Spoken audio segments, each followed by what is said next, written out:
Sevəri yanında aparıb saxlayır, yoxsa Yo, yo, öz yo, yo. Yox. hardası? Sadəcə ona kömək yerdə edir. mi kömək eləyir? Kömək edirdi. Necə Bir Firəngiz? deyir özü yanından çıxandan sonra məni də qovdular. Nəsə elə bir şey yadımda qalıb. Qız qulluqçu işləyirdi hardasa. Hə.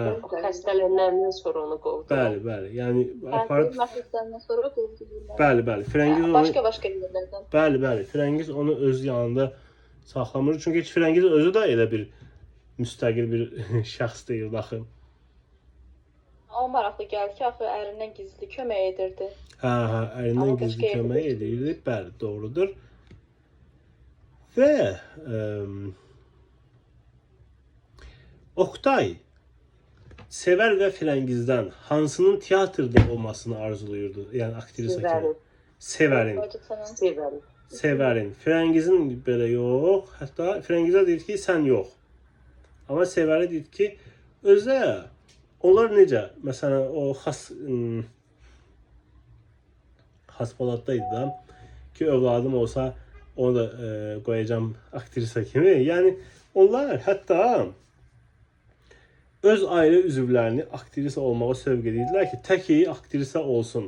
Yəni heç onlar da çox istedadlı filan bir baxmırdılar ki, istedadı var yoxsa yoxdur. Tək aktrisa olsun. O dərəcədə aktrisa az idi. Deməli, hətta biz özümüz də bir dəfə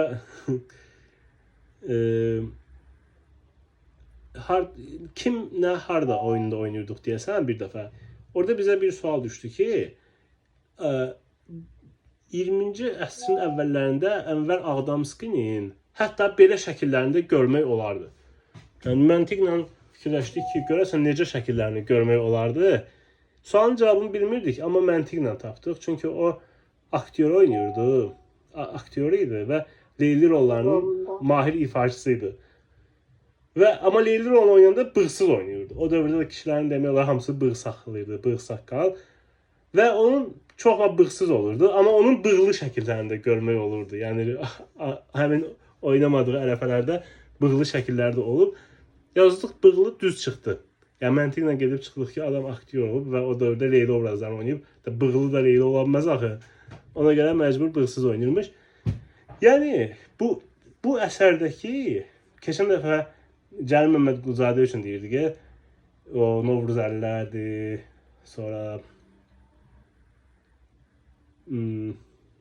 Qurbanəli bəylərdir, kimdir? Yəni bunlar istər o Danabaş kəndinin əhvalatları oxumusunuz yəqin, Məhəmməd Həsən əmilərdir, Xudayarlardır. Bunlar hamısı real obrazlardır. Yəni deməyin ki, elə şey olar.